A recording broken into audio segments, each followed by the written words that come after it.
In 2019, the outbreak of coronavirus disease caused a huge panic around the world. It is an infectious disease and can be transmitted by direct and indirect contact, which was first discovered in Hubei, China. It is really important to know that in this situation, people's stigma towards minority group is especially easy to perpetrate and reinforced according to the different reactions of the government. However, on March 16, 2020, under the pressure of COVID-19, the President of the United States posted Twitters referring coronavirus as Chinese virus. Moreover, on July 7th, the U.S. Immigration and Customs Enforcement announced a new adjust targeting F1 visa international citizens, meaning that only if they come back to the U.S. to study offline to remain their visa status active. Even though this announcement was cancelled later, it still has a huge impact on Chinese international students' mental state. The research about how structural stigma is enforced and how it influences the mental health of minority groups in this special period is really necessary. In the article written by Buller, structural stigma is an area that is rarely explored.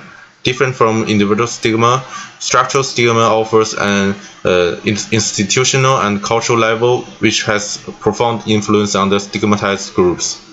According to his research, many people who live in a high stigmatized community the government policy is not really supportive to the minority group. Structural stigma can have negative impact on stigmatized people's mental health, and structural stigma can also promote the forming of interpersonal stigma. There are also other studies have proved that stigma towards the minority groups in university has existed for a long time. This present study will further explore the influence of structural stigma on Chinese international students' mental health. The research question will be, how does the policy change of the United States government affect Chinese international students' mental health? Based on previous research, it was hypothesized that Chinese international students experience more discrimination both online and offline after the U.S. government immigration policy. Also, the policy and attitudes of government will have a detrimental effect on Chinese international students' anxiety and depression level. The design of the study will be quantitative design, and the experience of stigma will be a predictor. The mental health of students will be an outcome factor. The participants will be recruited online with different demographic backgrounds. They will be asked to fill out a questionnaire of their experience and mental health situation online. For this experience part, the participants will need to indicate how often they experience discrimination events such as aggressive words or witnessing hate crimes online from a scale of 1 to 10, 1 equals to not at all, and 10 equals to nearly every day.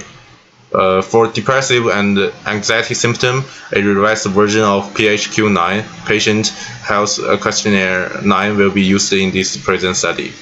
Patients will be asked to participants will be asked to report how often they feel depressed or feel anxious during the past 2 weeks.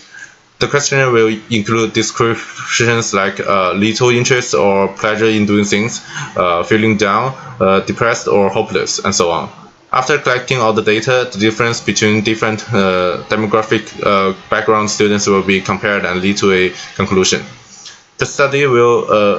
The study wishes to accomplish a few things, including provide some evidence that policies in this special period could have a detrimental effect on Chinese international students. There are a lot of anti-Asian sentiment spreading out in this society right now.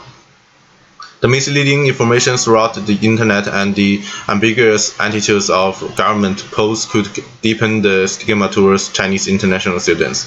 Social attentions need to be drawn to address the mental health problems of Chinese international students even in this special period.